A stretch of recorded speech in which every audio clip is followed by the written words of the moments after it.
Totoo nga kaya na may mga bansa na walang gabi at hindi nakararanas ng paglubog ng araw? Posible ba ito?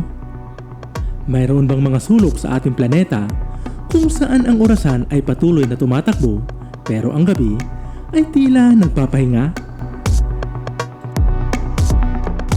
Halina't ating tuklasin ang kababalaghan at ang agham sa likod ng kakaibang pangyayari na tinatawag na Midnight Sun. Anong mga bansa ang nakararanas nito at posible kayang mangyari din ito sa Pilipinas? Ang nakakalitong pangyayaring ito ay nangyayari sa mga rehiyong malapit sa North Pole at South Pole, partikular sa loob ng tinatawag nating Arctic Circle at Antarctic Circle. Ngunit paano ito nangyayari? Ang sekreto ay nasa pagkiling o pagtilt ng ating planeta. Sa panahong umiikot ang mundo sa araw, dumarating ang isang puntong kung saan ang isang pole ay nakatutok o nakatagilid papunta sa araw. Kapag ang Northern Hemisphere ay nakatagilid papunta sa araw, ito ang ating tag-araw o summer.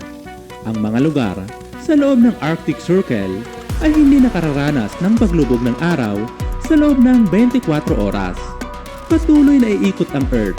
Ngunit dahil sa posisyon nito, ang araw ay nananatiling nakikita sa itaas ng horizon. Ito ang ating Midnight Sun. Ilang araw? Depende sa layo ng bansa mula sa pole. Habang papalapit ka sa North Pole, mas matagal mong mararanasan ang hindi pagkakaroon ng gabi. Maraming bansa at teritoryo ang nakararanas ng kababalaghang ito. Narito ang ilang mga bansa na nakararanas ng Midnight Sun. Ang bansang Norway. Kilala ito bilang the land of Midnight Sun. Ang Norway ang isa sa pinakatanyag. Sa mga lugar tulad ng Tromsø at Nordkapp, tumatagal ang Midnight Sun mula Mayo hanggang Hulyo. Ang buhay dito ay energetic. Sa halip na matulog, ang mga tao ay nagbabiking, nagbabarbecue, at nagpaplano ng mga hike sa midnight. Ang lahat ay sinasamantala ang dagdag na liwanag para sa walang katapusang paglalaro at paggawa. Ang bansang Sweden. Sa hilagang bahagi ng Sweden, sa mga lugar tulad ng Kiruna, ang araw ay hindi lumulubog ng halos 100 araw. Ang mga tao rito ay may mahabang tradisyon ng pagsasayaw at pagdiriwang ng midsummer, kung saan ipinagdiriwang nila ang pinakamahabang araw ng taon. Sinasamantala nila ang mahabang araw para magtrabaho sa bukid at mag-enjoy sa komunidad.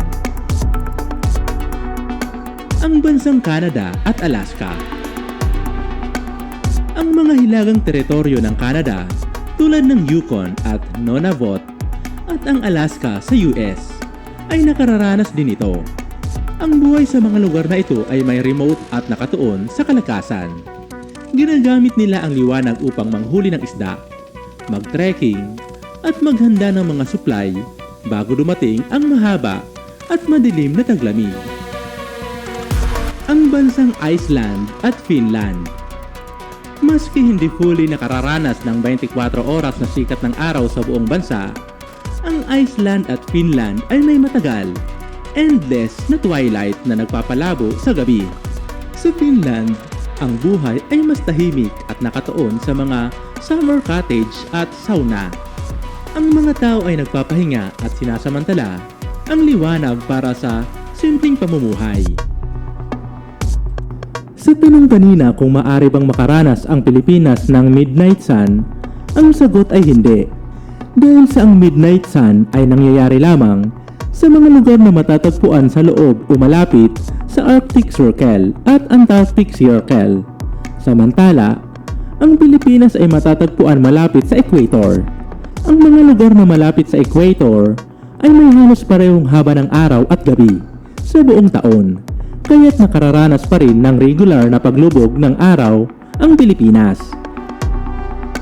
Ang buhay sa ilalim ng Midnight Sun ay isang aral sa balanse. Ang balanse sa pagitan ng pag-enjoy sa biyaya ng araw at ang pagiging disiplinado upang bigyan ng sarili ng karapatan sa artipisyal na gabi. Kung ikaw ang tatanungin ka, Orban, handa ka bang isakripisyo ang iyong gabi para sa walang katapusang araw? Ibahagi ang iyong opinion sa comment section at babasahin namin ito. Kung nagustuhan mo ang video na ito, ibahagi ito sa iba para madami pa ang makaalam tungkol dito. Huwag din kalimutang mag-subscribe sa aming channel para updated ka sa mga bago naming upload. Ito pong muli si UCL. Maraming salamat po sa panonood. Hanggang sa muli po. God bless.